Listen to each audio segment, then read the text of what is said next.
Muy buenos días, señoras y señores, ¿cómo están ustedes? Un gusto de que estén aquí una vez más con nosotros. Él se define como esposo, papá, académico y coach. Desde niño escribe cuentos, poemas, canciones y obras de teatro. Estudió administración porque lo obligaron, parece. Ya le vamos a preguntar. Se especializó en políticas públicas y hoy es académico de la Universidad del Biobío. Se dedica a dar charlas, obviamente también imparte clases, investiga y escribe. Y estudia psicología positiva. También le vamos a preguntar qué es la psicología positiva. Vamos a conversar hoy día con don Álvaro Acuña Ormazábal, autor de un libro que se llama Antes de Vivir, que lo tengo aquí y se los estoy mostrando en pantalla. ¿Cómo estás tú, Álvaro? Muy buen día, muchas gracias por recibirnos. Hola, muchas gracias a ustedes por invitarme a este espacio de conversación. Yo muy bien acá en la ciudad de Chillán, de la región de Ñuble, ¿Ya? donde vivo. Oye, y me contabas tú antes de empezar el programa que está lloviendo en este momento, qué buena. Sí, claro. Bueno, la verdad que comparado con Santiago, la lluvia en Chillán es más común, parece, que lo que por allá. Pero Sí, sí, está lloviendo en estos momentos. No ha llovido tampoco tanto, pero claro, cuando llueve, llueve. Se buena, nota. sí, pues como decimos nosotros, llueve a la antigua, ¿no? Claro, a la antigua. Así, todavía con esas gotas que llegan a dar rebote y que dicen que llueve de abajo para arriba. Claro. Oye, cuéntame, yo dije en tu presentación que como que te habían obligado a estudiar administración. ¿Es eso típico que de los papás que uno dice, ay, mijito, ¿cómo se va a dedicar a escribir? Con eso no se va a ganar la vida. Usted estudia algo primero y después se dedica a lo que quiere.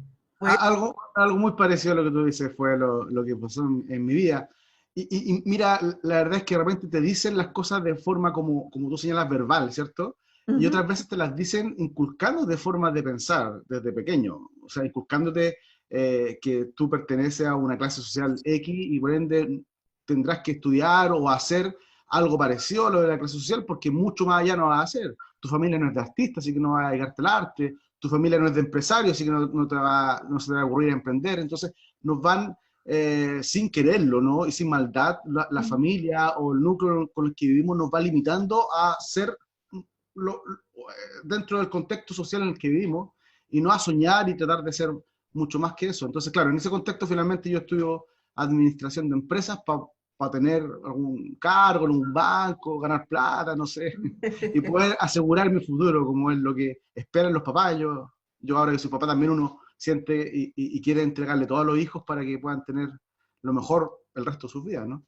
Por supuesto, y creo que además es algo que que tú tocas en el libro, ¿no? Este que estoy mostrando acá, que es el Antes de Vivir.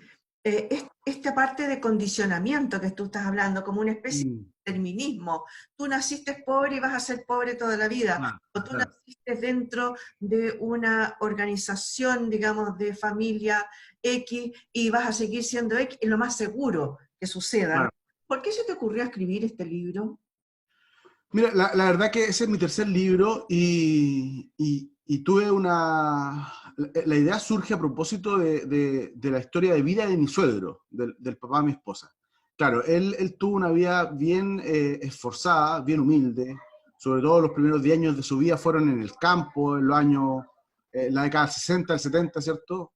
Eh, eh, en donde la gente que era humilde, que era pobre en el campo, vivía bastante mal, ¿no? Vivía eh, en un término algo así como feudalismo, y él me contó su historia en los diversos tiempos que estuvimos juntos, y fue interesante, pero surge la idea de escribir el libro cuando fallece, a 53 años, muy joven, y cuando mi esposa está embarazada de mi hija, mi segunda hija, María Jesús. Entonces, fallece justo cuando mi esposa está embarazada y la pena más grande es que él no iba a alcanzar a conocer a su nieta. Entonces, cuando pasa eso, a mí me empiezan a dar vuelta alguna idea y surge este libro Antes de Vivir, eh, como una fábula de mostrar que la felicidad se puede alcanzar en cosas pequeñas y con cortas metas se pueden ir alcanzando cuestiones que probablemente para la sociedad sean imposibles de alcanzar. Oye, tu libro que se lee muy fácilmente, es muy simple de leer, muy fácil. Eh, eh, eh, yo diría que está como dividido en tres partes. Tiene una cosa notable, que es lo que me llamó la atención y te lo comenté en algún momento, y es que tú cuentas una parte del cuento, ¿no? Y nos vamos a una cosa que se llama, tú le pusiste pausa conceptual. Claro, claro. Cuéntame un poquito por qué hiciste esto y sospecho que va unido con esto de que tú estás estudiando el tema de la psicología positiva. Sospechas bien, sospechas muy bien. Lo que sucede es que ahí yo mezclo dos pasiones, por así decirlo. Una es escribir una historia, ¿no? Para escribir antes de vivir, yo entrevisté a mi suegro, entre comillas, porque las entrevistas no fueron formales, sino que fueron conversaciones Ujú, de familia. Pero luego de eso entrevisté a otras familias que vivieron en los campamentos del año 70, en las tomas de los fundos, ¿cierto? Se tomaban estos fundos y armaban casas. ujú. Entonces entrevisté a mucha gente. Y eso me apasiona conocer la historia de las personas, me apasiona conversar con las personas y después poder escribirlo. Y la otra pasión es ser profesor, ser académico de la universidad. Y ser académico es, claro, dictar clases, docencia, pero también investigar. Y investigar para que el conocimiento se vaya renovando. Y en ese contexto es que yo estoy estudiando psicología positiva y investigo sobre la psicología positiva. Entonces, como que el libro traté de unir las dos pasiones, ¿no? Entonces, yo cuento una historia como novela, ¿no? Ujú. Pero de repente paro y digo, bueno, pausa conceptual. O sea, conceptualicemos un poquito qué es lo que está pasando, qué es lo que está sucediendo, qué es lo que es el bienestar subjetivo, porque la verdad que en Chile, por ejemplo, no han hablado siempre del bienestar objetivo, y claro, de repente en la noticia aparece, bueno, no sé, el PIB creció, el Producto Interno Bruto creció, así que Chile está bien. Y la gente en la casa dice, pero si yo no estoy bien. Entonces, un poco explicar algunas cosas que son del ámbito de la psicología positiva, ¿cierto? Y también explicarlas para entregar fundamentos a las personas que requieren un empujoncito para ser felices a pesar de adversidades que le ocurren. Entonces, claro, cuando tú cuentas una historia de personas que tenían todo para no ser felices, pero que sin embargo fueron felices, eso puede inspirar. Pero si además lo fundamentas con evidencia científica de que tú puedes ser feliz siendo optimista eh, y haciendo otras prácticas, yo creo que eso inspira y fundamenta tu inspiración para que finalmente logres esa buena vida, como yo le llamo. Lo encuentro súper notable en realidad la fórmula, el formato que le diste, porque justamente lo que dices tú, cuentas la historia y luego dices, a ver, aquí lo que está pasando es esto, por lo tanto usted fíjese que también lo puede hacer, es inspirador, Claro, pero no es algo como, como te dijera, como demasiado seco, ¿no? Como sí, claro, de repente en estos libros de ayuda, ¿no? De autoayuda, que hay muchos, suele ser de repente un poquito tedioso por lo mismo, porque no te aterrizan a una historia concreta. claro. Y a lo que íbamos cuando yo te decía que me da la impresión de que está como dividido en tres partes, una parte es el determinismo, aquellos condicionantes, la primera parte, ¿no? Donde Ismael vive en el campo Claro. y está como con un cierto, metido dentro de un marco que es el que, donde tiene que vivir. Cuéntame un poco, para que a la gente le quede claro, ¿de qué se trata esto del determinismo, de alguna manera, estos condicionantes que te pone la vida desde la familia donde naciste? Sí, mira, Miguel Ruiz, que es y que lo cito ahí en el libro, es Ujú. un médico tolteca, es médico, porque estudió medicina en México, pero es tolteca por su origen, ¿cierto? Sí. Indígena. Entonces él combina, él un día también empezó y combinó sus dos pasiones, por así decirlo. Combinó la pasión de sus orígenes y de todo lo que entrega sus orígenes con la medicina. Y él, el primer libro que escribió fue Los Cuatro Acuerdos, y en ese libro él un poco señala lo que tú dices. O sea, claro, cuando tú naces, ¿cierto? Tus cuidadores, tus padres te toman en brazos y quieren lo mejor para ti. Y Ujú. sin propósito de hacerte daño ni nada, te van limitando, ¿cierto? Te van condicionando, como tú dices, o te van domesticando, como dice Miguel Ruiz, para que tú te comportes y creas las cosas que el sistema social en el que te encuentras corresponden, ¿no? Y claro, entonces cuando Ismael nace en el campo, dentro de la pobreza del campo, vive con su familia en un fundo, pero en la casita de atrás, en el establo en realidad del fundo, Ujú. porque es lo que les toca a la gente que trabaja, no tienen derecho a casa. Él va creyendo que eso es la vida, ¿no? Él va sintiendo que si su madre y su padre no hacen nada para superar eso, bueno, entonces esto es así. Y así nosotros vamos siendo condicionados, vamos siendo domesticados y vamos creyendo estas cosas y vamos asumiendo que la vida es así y que mucho no podemos hacer. Y en el proceso cognitivo del cerebro, ¿cierto? Nosotros esas creencias las vamos adquiriendo y las vamos haciendo nuestras de tal forma que generamos estructuras mentales muy arraigadas en nuestro cerebro que son difíciles de modificar. Y el proceso cognitivo habla de que nosotros nos comportamos de acuerdo a nuestras creencias. Entonces, que va a ser o sea, si yo quiero cambiar mi comportamiento, tengo que cambiar mi creencia. Y de eso trata la primera parte, que se repite tanto en Ismael como en las demás familias que yo entrevisté, que, Ujú. que, que, que creían que no había posibilidad de otra vida distinta hasta que surge esta posibilidad media política, media social, ¿cierto?, de estudiantes universitarios que los invitan a decir, oye, ustedes tienen derecho a tener una vivienda propia, no es justo que vivan como viven, y tomémonos fondos, que claro, en los años que empiezan las tomas en Chile, la década 60 era ilegal, y se toman fondos que no estaban siendo ocupados por diversos motivos. Del fondo del que hablo yo, Ujú. justamente era un fondo que tenía la universidad acá en Chillán, y que no lo ocupaba porque lo había comprado para la escuela agrónoma, pero la verdad es que el suelo no servía para hacer agronomía, entonces estaba ahí tirado y nadie lo ocupaba por años, entonces ahí se lo toman y eso les da como esperanza, les da fe a poder tener una mejor vida. Bueno, y ahí te pasaste a la segunda parte Sí, claro, y que me llamó muchísimo la atención también el concepto que tú decides poner ahí, y que es la felicidad, cómo se construye la felicidad aún sin tener nada. claro, sí, justamente. Claro, lo que pasa es que bueno, hay diversas evidencias empíricas que muestran que las personas somos felices por decisión. Nosotros decidimos ser felices. Y que la felicidad no se trata de estar constantemente en alegría, que sería lo óptimo, ¿no es cierto? Como Ujú. una emoción.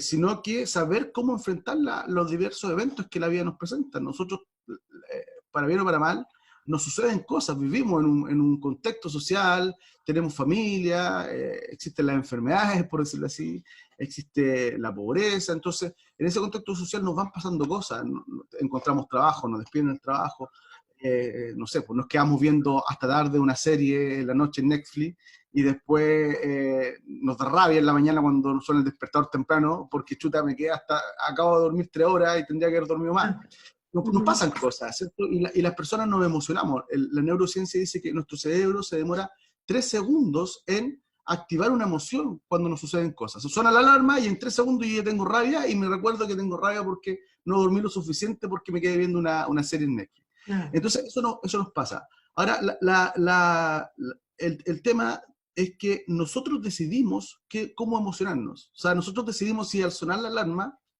me enrabeo porque dormí hasta tarde o al sonar la alarma, sí, tengo sueño, pero me alegro porque, puta que estuvo buena la serie, y la disfruté. Y voy a estar Perfecto. con sueño hoy día, pero no importa porque vi la serie y estuvo buena y que entretenido voy a poder conversar con mi colega que también la vio antes. Entonces, nosotros decidimos eso por nuestra predisposición que tengamos. Y ahí surge el tema del optimismo y el pesimismo. Y cómo, volvemos atrás un poquito, cómo nuestra vida se basa en pesimismo u optimismo según las creencias que tengamos de las cosas. O sea, si yo creo que anda una nube gris arriba mío, claro, siempre voy a ser pesimista. En cambio, si yo creo que me pasan cosas malas, pero no son para siempre, no son eternas o no abarcan toda mi vida, sino que es una cosa mala del trabajo y solo del trabajo, y eso no quiere decir que tenga algo malo en la familia ni con los amigos, bueno, yo voy a poder ser más optimista. Bueno, y en la tercera parte del libro, justamente, es que tú hablas de las emociones Sí, positivas o negativas, y hablas un poco del refuerzo inmunológico. Creo que sí. es un poquito eso. Claro. Sí, dentro de toda la investigación que se ha hecho y que yo también he Ujú. podido estudiar, hay una investigación de la Universidad de Harvard sobre la felicidad, el estudio más antiguo o más largo de la felicidad, que se trata de años que llevan de un grupo de investigación que tomó a un grupo de jóvenes pobres y acomodados económicamente, ¿cierto? A los 15 años. Y les hizo seguimiento durante toda su vida y hoy día ese grupo de jóvenes tiene, los que quedan, 90 años. Entonces le fue viendo y consultando si eran felices o no eran felices y viendo qué condiciones generaba esa felicidad o no felicidad. Entonces se dieron cuenta, por ejemplo, que el dinero no hace la felicidad. O sea, había mucha gente que era pobre y que decía ser feliz, y había mucha gente que tenía mucha plata y que decía no ser feliz. Ah, ya, ok. Entonces, al final, una de las conclusiones es que las personas que se declararon durante más tiempo felices y que sintieron ser felices, llegaban a los 90 años con menos enfermedades, no se enfermaban de Alzheimer, por ejemplo. Y que las personas que se declaraban menos felices durante más tiempo sí tenían Alzheimer. Entonces, ahí había algo interesante. Aparte que en Estados Unidos se tiene acceso a las fichas médicas completas de las personas que se poseen. Entonces, bueno, finalmente ese estudio termina concluyendo que la felicidad la generan las relaciones, o sea, el poder relacionarnos, el poder juntarnos, conversar, tener amistad.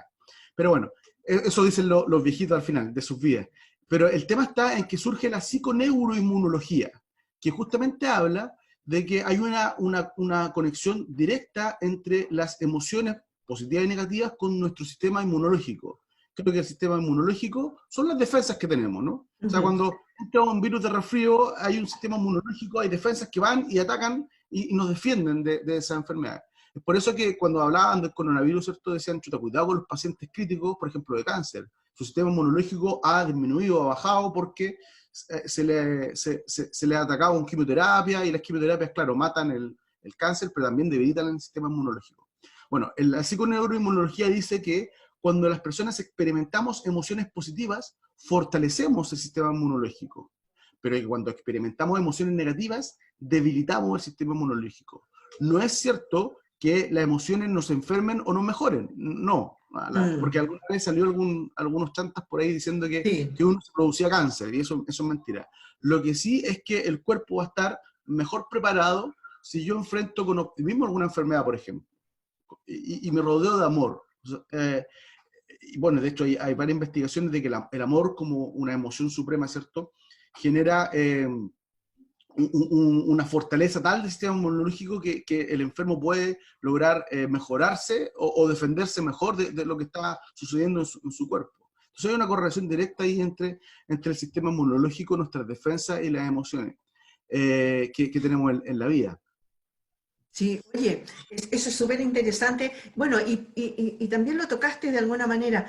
Cuando lees el libro, el cuento, por una parte, tengo entendido que no todo esto que sale en el cuento le sucedió a tu suegro, ¿no? Claro, justamente, sí, es que sí, claro, el proceso de creativo o de escritor, Sí. yo no conozco cómo sean, pero el mío, yo comencé a escribir este libro en el 2016, cuando estaba en la feria chilena del libro, en esta que se hacía en la estación Mapocho, ¿Ya? estaba presentando el otro libro, el libro anterior, y si digo que no, y ahí empecé a escribir, se me ocurrió esta idea de mi suegro, y empecé a escribir y todo el tema, pero lo dejé ahí un rato, seguí mi vida de trabajador, de familia, y lo retomo cuando mi hijo fallece.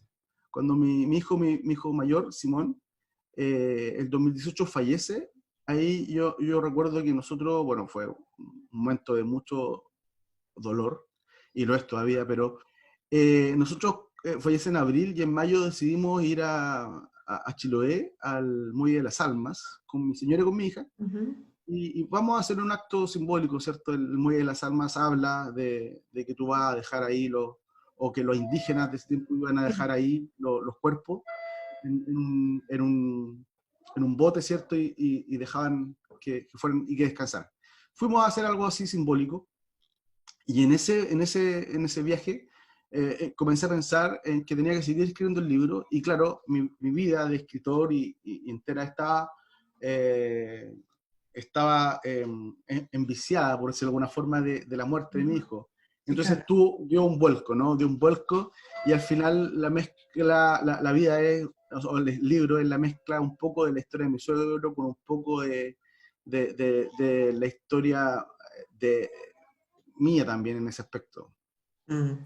Oye, es muy entretenido, bueno, obviamente tú lo mezclaste, ¿no? Con todo, porque yo que ya leí el libro, me doy cuenta entonces de cómo tu propia vivencia también está aquí, solo que le pusiste el nombre de tu suegro y Claro, como claro, una fábula, porque en realidad es una novela, ¿no? sí, Novela basada en hechos reales.